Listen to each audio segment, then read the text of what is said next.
व्रत कार्तिक महत्तम कहता है। कार्तिक के महीने में सबसे बड़ा अगर व्रत का कोई नियम है तो केवल एक नियम सबसे बड़ा है, सुबह ब्रह्म मुहूर्त स्नान करना और दूसरा दीप लगाना, दिया प्रज्वलित करना, दीपक लगाना। दीप दान से बड़ा कार्तिक के महीने में कोई दान का वर्णन नहीं है जितना दीप दान का वर्णन। बहुत ज्यादा दुख है, बहुत ज्यादा तकलीफ है, बहुत कष्ट है, तो फिर विष्णु पुराण का एक उपाय जरूर कर कर देखना। महाराज, विष्णु पुराण में स्पष्ट कहा है कि कार्तिक का प्रथम दिन किसी नदी में स्नान कर कर, तालाब में स्नान कर कर, नदी तालाब नहीं हो तो घर में ही स्नान कर कर, घर के दोनों दरवाजे पर, घर के बाहर दोनों दरवाजे पर घी का दिया लगा दें, उसमें एक कमल गट्टा, किराने की दुकान पे मिलता है काला कलर का कमल गट्टा, एक एक डाल दें नाम और गोत्र बोलकर, और शाम के समय पर एक दिया घर की देहली पर प्रतिदिन कार्तिक के महीने में लगा दें। महाराज, विष्णु पुराण का उपाय। अगर ज्यादा तकलीफ है, व्यापार चल ही नहीं रहा, कर्जे में लतालूम हो गए, यहां तक गति हो गई कि मरने तक की सोच लिया, तो वो कार्तिक के महीने में कर लिया। कार्तिक के महीने में जो दीप दान करता है उसके घर में कभी संपदा की कमी नहीं आती। शरद पूर्णिमा से कार्तिक पूर्णिमा के बीच में, शरद पूर्णिमा से कार्तिक पूर्णिमा के बीच में प्रयास करना। दुकान नहीं चल रही हो, व्यापार नहीं हो रहा हो, तकलीफें बहुत ज्यादा हो, घर में क्लेश जाता हो, अशांति ज्यादा हो, पैसे नहीं आ रहे हो, 1 रुपया कमा रहे, 100 रुपये खर्च हो रहा, बहुत टेंशन है, तो शरद पूर्णिमा से कार्तिक पूर्णिमा तक एक हल्दी और कुंकू, ये थोड़ा सा मंदिर में लेकर जाइए। हल्दी और कुंकू जरा जरा सा ले जाओ, अशोक सुंदरी वाली जगह पर पहले शंकर जी पे जल चढ़ा दो, अशोक सुंदरी वाली जगह पे जल चढ़ा दो, और वह हल्दी और कुंकू की एक एक बिंदी अशोक सुंदरी वाली जगह पर अपनी कामना कर कर लगा कर आओ। उसी में से वो हाथ जो तुम्हारा गीला है कंकु हल्दी का, वही हाथ लाओ, घर में प्रवेश करते समय अपनी देहली पर थोड़ा सा लगा दीजिए।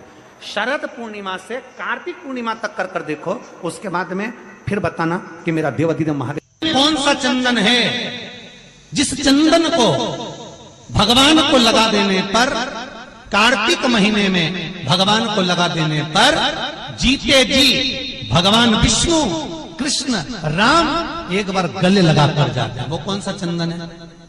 आपको पहले भी कथा में वर्णन किया, हरि चंदन। कौन सा चंदन है? हरि चंदन। कार्तिक के महीने में हरि चंदन कैसे बनता है? तुलसी जब सूख जाती है, सूखी हुई तुलसी की जड़ धोकर रख लीजिए, कार्तिक के महीने में उसको सिलवट्टे पर घिसकर उसका चंदन बनाइए, उसमें थोड़ा सा कुंकू मिलाइए, चंदन बनाकर कार्तिक के महीने में जो भगवान विष्णु के मस्तक पर तिलक लगाता है और अपने मस्तक पर भगवान का ही तिलक लगा लेता है, उसको जीते जी एक बार मेरा श्री हरि गले लगा लेता है, वो हरि चंदन। विष्णु पुराण। अभी अधिक मास लगेगा अपना 18 तारीख से, तब अपन उसमें श्रवण करेंगे तुलसी के एक एक महत्व को, कि तुलसी की जड़ में जो पतली धारा रहती है उससे क्या फल मिलता है। क्योंकि अश्विनी अधिक मास है आपकी बात, तो अश्विनी अधिक मास में एक एक प्रमाण दिया, तुलसी की पत्ती का, तुलसी के बीज का, तुलसी की टहनी का, तुलसी की जो मंजरी होती है, वो मंजरी जब गिरती है तो गिरी हुई मंजरी का क्या फल है, उसका भी प्रमाण अश्विनी अधिक मास में आता है। उसको विष्णु पुराण से लेकर उसको सुनेंगे।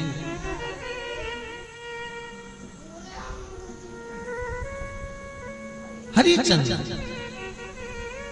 उसी तरह कार्तिक के महीने में सूखी हुई तुलसी की लकड़ी घी में भिगोकर, घी के दिए में घी भरकर, जो भगवान के मंदिर में, भगवान श्री हरि के मंदिर में, नारायण राम कृष्ण के मंदिर में दिया जला देता है, उस लकड़ी का उसकी मनोकामना 3 महीने में पूरी हो जाती है। कार्तिक के महीने में उस तुलसी का इतना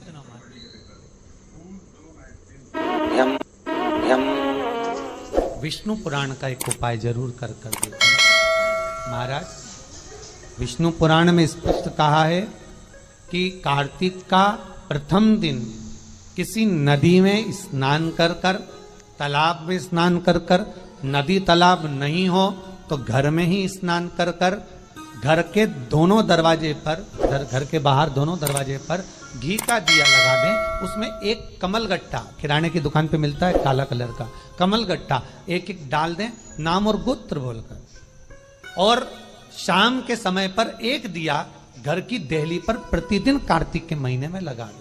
महाराज विष्णु पुराण का उपाय।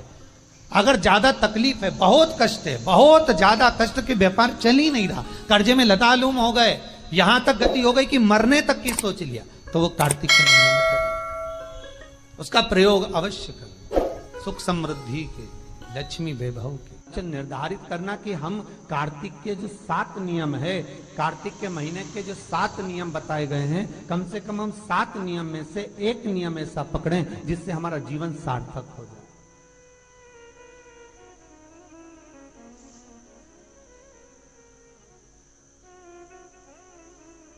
आप भले 7 नियम नहीं कर रहे कार्तिक के, भले एक नियम करो, पर वो नियम हमारा पूर्ण चलना चाहिए, उसकी नियम की पूर्णता पूर्ण होना चाहिए। आपको कहा था कार्तिक के 7 नियम हैं, उसमें पहला दीपदान, दूसरा तुलसी पूजन, तीसरा भूमि पर शयन, चौथा शरीर पर तेल नहीं लगाना, पांचवा सुंदर दलहन की चीजों का त्याग करना, और छठा ब्रह्मचार्य व्रत का पालन करना, और सातवां अपने जीवन में कार्तिक के महीने में चाहे वाणी का संयम हो, चाहे भोजन का संयम हो, चाहे शब्दों का संयम हो, चाहे दृष्टि का संयम हो, चाहे इंद्रियों का संयम हो, वो संयम रखें।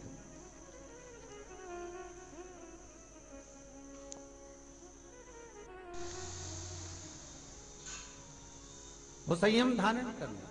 अब हमें ये ज्ञात करना है कि 7 नियम जो कार्तिक के महीने के होते हैं, कार्तिक माहत्म्य में जो 7 नियम बताए गए होते हैं, इन 7 नियम में से कोई एक नियम हम हमारी जिंदगी में उतार लें, कोई एक नियम हम हमारे जीवन में उतार लें, जिस नियम के बल पर हमें परमात्मा का साक्षीकरण हो जाए।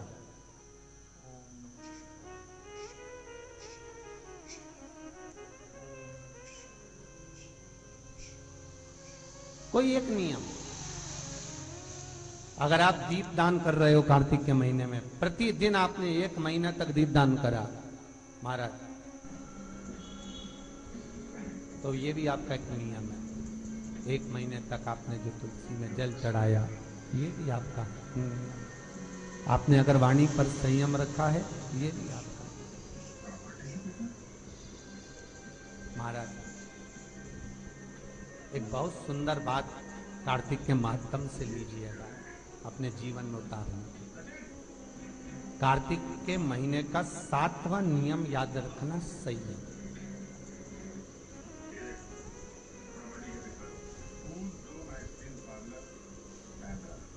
किस समय पर किस चीज का संयम होना चाहिए, निर्धारित करना कि हम कार्तिक के जो 7 नियम है, कार्तिक के महीने के जो 7 नियम बताए गए हैं, कम से कम हम 7 नियम में से एक नियम ऐसा पकड़ें जिससे हमारा जीवन सार्थक हो जाए।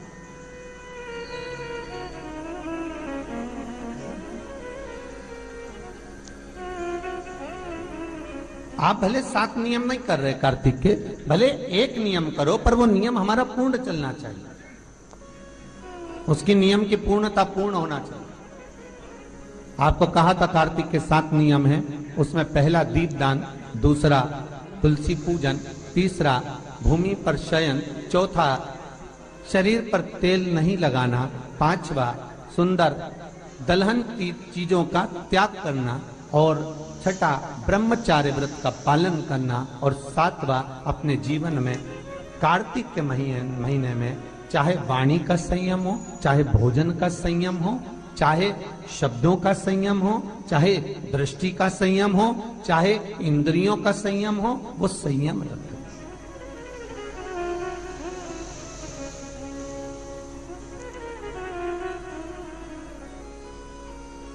वो संयम धारण करना। अब हमें ये ज्ञात करना है कि 7 नियम जो कार्तिक के महीने के होते हैं, कार्तिक महात्म में जो 7 नियम बताए गए होते हैं, इन 7 नियम में से कोई एक नियम हम हमारी जिंदगी में उतार लें, कोई एक नियम हम हमारे जीवन में उतार लें, जिस नियम के बल पर हमें परमात्मा का साक्षीकरण हो जाए।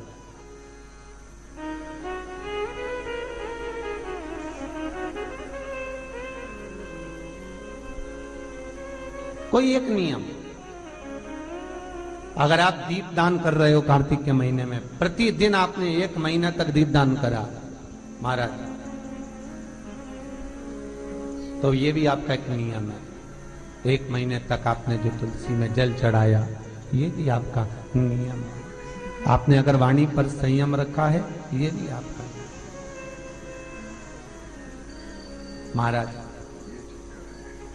एक बहुत सुंदर बात कार्तिक के महात्म से लीजिएगा अपने जीवन में उतारने के लिए। कार्तिक के महीने का 7वां नियम याद रखना, संयम।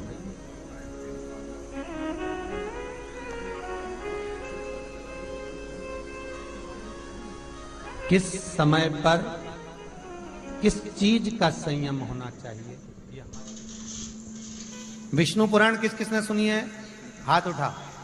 विष्णु पुराण का 5वां अंश कार्तिक खंड वर्णन करता है, या स्कंद पुराण का कार्तिक खंड को उठा लीजिए, वो वर्णन करता है 24 तरह के दिए होते हैं। कितने तरह के? 24 तरह के दीप होते हैं। उस दीप में सर्वाधिक श्रेष्ठ दीप होता है तुलसी दल का, तुलसी की डंडी से जो प्रकट किया है। बत्तियों का भी क्रम है, एक लंबी बत्ती होती है, एक गोल बत्ती होती है। होती कि नहीं होती? लंबी और गोल। ये वाला स्पीकर बंद है, बार बार बंद हो रहा है, बार बार चालू हो रहा है, उसको देखिए जरा। बत्ती एक गोल होती है, एक लंबी होती है। गोल बत्ती और लंबी बत्ती में अंतर होता है, बहुत जमीन आसमान का अंतर है, बहुत ध्यान देना इसका। गोल बत्ती किस किस देवी देवता पे लगती है और लंबी बत्ती किस किस देवी देवता पे लगती है, तो स्कंद पुराण और विष्णु पुराण दोनों कहती है जो लंबी बत्ती होती है वो पितरों की जगह पर, पूर्वजों की जगह पर, पूर्वजों की जगह पर, बड़ के पेड़ के नीचे, पीपल के पेड़ के नीचे लंबी बत्ती का प्रमाण है। किसी देवी के स्थान पर, जो देवी की पूजन करते हैं, जगदम्बा की पूजन करते हो, पार्वती की करते हो, लक्ष्मी की करते हो, कुल देवी का स्मरण करते हो, लंबी बत्ती का प्रमाण। और जो गोल बत्ती होती है, वो गोल बत्ती का प्रमाण किसी हनुमान मंदिर, राम मंदिर, शिव मंदिर, जितने देवताओं के मंदिर है वहां पर गोल बत्ती का प्रमाण। लंबी बत्ती देवी के स्थान पर इसलिए जलाई जाती है क्योंकि देवी वंश की और लक्ष्मी की वृद्धि करती है, तो लक्ष्मी और वंश बड़ा होना चाहिए, लंबा होना चाहिए। और देवता के सामने गोल बत्ती इसलिए लगाई जाती है कि हमारा मन, ये चित्त, ये वृत्ति आपके चरणों में टिकी रहे और एक दिन हम भी वैकुंठ का वास करें, इसलिए गोल बत्ती लगाई जाती है। एक सहस्त्र बत्ती होती है, करें दर्शन कभी? यहाँ पे माताएं बैठ बैठ के बनाती रहती है 100 बत्ती, 108 बत्ती, 108 बत्ती बनाकर भगवान के सामने। उसका क्या प्रमाण है? कौन से पुराण में लिखा है कि 108 और सहस्त्रावली बत्ती लगाई जाए? तो स्कंद पुराण में कार्तिक खंड के अंदर स्पष्ट किया गया, सहस्त्रावली बत्ती, 108 लंबी बत्तियों का जो प्रमाण है, वो कहते हैं कि जिस व्यक्ति ने किसी तीर्थ को ना करा हो, पूरे तीर्थ नहीं गए हो, सारे तीर्थों का स्नान नहीं करा हो, किसी तीर्थ में दर्शन करने से वंचित रह गए हो, तो 108 बत्ती की एक बत्ती बनाकर किसी नारायण के मंदिर में, शिव मंदिर में, देवी के मंदिर नहीं, केवल देवता के मंदिर में अगर उसको घी में भिगोकर प्रज्वलित कर दिया जाता है, तो सारे तीर्थों के दर्शन का फल उस जीव को प्राप्त हो जाता है। उसको सहस्त्रावली बत्ती। दान का मतलब जानते हो आप लोग? क्या मतलब है? यमुना जी के घाट पर जाना, गंगा के घाट पर जाना, नर्मदा के घाट पर जाना और घाट पे जाके दिया लगाना, उसको हमारे यहाँ क्या कहते हैं? दीपदान। पर दुनिया के लोगों ने दीपदान के महत्व को कुछ दूसरा ही बना दिया। दिया जलाते हैं और नदी में छोड़ते हैं। भैया कौन सी पुराण में लिखा है दादा? कौन सी पुराण में लिखा है कि दिए को उठाकर नदी के अंदर छोड़ो? एक बात बताओ, सास तुम्हारी ऐसी बैठी सामने तुम उसकी पूजन करोगी या थाली रखोगी या दिया जलाओगी तो उसके सामने रखाओगी कि उसके सिर पे जलाओगी? अरे बोलो तो सही, दिया कहाँ जलाओगे? उसके सामने कि सिर पे? पर दुनिया के लोग दिया कहाँ जला रहे हैं? दिया जला के छोड़ते हैं गंगा जी में, यमुना जी में, सरयू जी में, उसके अंदर छोड़ते हैं। तो ये तो दोष है ना, ये तो दोष माना जाता है। दिया दान करने का सबसे बड़ा क्रम है कि दीप दान करना है तो घाट पर लगाइए, पीपल के वृक्ष के नीचे दीप लगाइए। कार्तिक महीने में पूर्णिमा के दिन जो दीप दान दिया जाता है उस दीप दान की बड़ी महत्वता होती है। हिंदू धर्म में केवल 3 दिन ऐसे होते हैं जिसके दीप दान का फल मनुष्य को नहीं मिलता। हिंदू धर्म में केवल 3 दिन ऐसे होते हैं जिसके दीप दान का फल मनुष्य को नहीं मिलता। कौन से 3 दिन है? जल्दी बोलो। हिंदू धर्म में 3 दिन ऐसे हैं जिसके दीपदान का फल मनुष्य को नहीं मिलता। पहले नंबर पर धनतेरस, दूसरे नंबर पर रूप चौदस और तीसरे नंबर पर दीपावली। इस दीपावली, धनतेरस और रूप चौदस, ये 3 दिन दिए दान का फल मनुष्य को नहीं मिलता है महाराज। क्यों नहीं मिलता महाराज? हम तो जला जला के और ओटले पे जलाएं, पीपल के नीचे लगाएं, खूब दीपदान करते हैं, तो इसका फल मनुष्य को क्यों नहीं मिलता? क्योंकि राजा बलि की भूमि को जब वामन भगवान ने 3 पग में नाप लिया था, राजा बलि सुतल लोक का राजा बना था, तो राजा बलि ने वामन भगवान से कहा था, प्रभु आपने 3 पग में मेरी पृथ्वी को नाप लिया, पर आपसे मांगना चाहता हूं तो केवल इतना दे दो कि 3 दिन जो पृथ्वी पर दीपदान करेंगे उसका फल मेरी किस्मत में, मेरे भाग्य में लिखा जाए। भगवान ने पूछा कौन कौन से? तो कहा एक धनतेरस, दूसरा रूप चौदस, तीसरा दीपावली। इतने में लक्ष्मी जी आके खड़ी हो गई। लक्ष्मी जी ने कहा राजा बलि से, भैया पृथ्वी के लोग सबसे ज्यादा पूजन तो उसी दिन करते हैं, उसी दिन दीपदान करते हैं, और लोग तो धनतेरस के दिन दिया लगाते हैं, रूप चौदस के दिन लगाते हैं, दीपावली के दिन लगाते हैं, और सारा पुण्य तेरे खाते में लिखा जाएगा, तो उनके खाते में क्या होगा?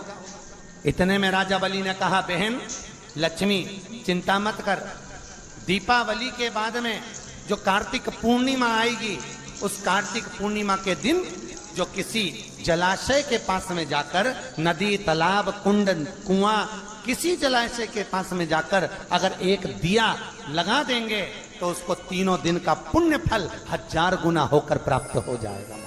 1000 गुना। इसलिए हमारे यहाँ पर दीपावली को तो केवल दीपावली कहते हैं, पर कार्तिक की पूर्णिमा को देव दीपावली कहते हैं। कौन सी दिवाली है? जम के बोलो जरा। देव दीपावली। दीपावली से बड़ी दीपावली होती है कार्तिक पूर्णिमा के दिन, क्योंकि तुमने ये 3 दिन जो दिया लगाया इसका फल तुम्हें जब मिलता है जब तुम कार्तिक की पूर्णिमा के दिन किसी घाट पर, नदी के तट पर, तालाब के तट पर, सरोवर के तट पर जब दीपदान करते हो तब उसका पुण्य बढ़ जाता है। कार्तिक के महीने में 10वीं तिथि को जो तुलसी की डंडी को घी में भिगोकर अपनी कामना कर कर भगवान के सामने दिए में रखकर जला देता है, दिए की तरह उससे आरती उतार देता है, कहते हैं उसका जन्म दूसरी बार पृथ्वी पर नहीं होता, वो भगवान के गोलोक धाम में जिंदगी भर के लिए विराजमान हो जाता है। जिंदगी भर दीप की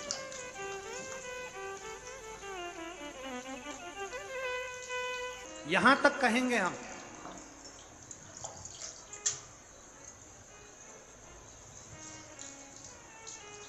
शरद पूर्णिमा से कार्तिक पूर्णिमा के बीच में, शरद पूर्णिमा से कार्तिक पूर्णिमा के बीच में प्रयास करना। दुकान नहीं चल रही हो, व्यापार नहीं हो रहा हो, तकलीफें बहुत ज्यादा हो, घर में क्लेश जाता हो, अशांति ज्यादा हो, पैसे नहीं आ रहे हो, 1 रुपया कमा रहे 100 रुपये खर्च हो रहा, बहुत टेंशन है, तो शरद पूर्णिमा से कार्तिक पूर्णिमा तक एक हल्दी और कुंकू, ये थोड़ा सा मंदिर में लेकर जाइए, हल्दी और कुंकू जरा जरा सा ले जाओ, अशोक सुंदरी वाली जगह पर पहले शंकर जी पे जल चढ़ा दो, अशोक सुंदरी वाली जगह पे जल चढ़ा दो, और वह हल्दी और कुंकू की एक एक बिंदी अशोक सुंदरी वाली जगह पर अपनी कामना कर कर लगा कर आओ। उसी में से वो हाथ जो तुम्हारा गीला है कंकु हल्दी का, वही हाथ लाओ, घर में प्रवेश करते समय अपनी देहली पर थोड़ा सा लगा दीजिए। शरद पूर्णिमा से कार्तिक पूर्णिमा तक कर कर देखो, उसके बाद में फिर बताना कि मेरा देव अधिदेव महादेव ने तुम्हारी झोली भरी कि ना भरी, भंडार भरा कि नहीं। शरद पूर्णिमा से कार्तिक पूर्णिमा के भीतर एक महीना, कार्तिक का महीना भगवान शंकर की अविरल भक्ति का महीना है। षडानंद कार्तिक का महीना, कार्तिक का महीना मतलब भगवान शंकर के पुत्र कार्तिकेय महाराज का महीना है। षडानंद कार्तिकेय ने क्या क्या मांगा था शंकर भगवान से, अपन सुनेंगे वो अवश्य। शिव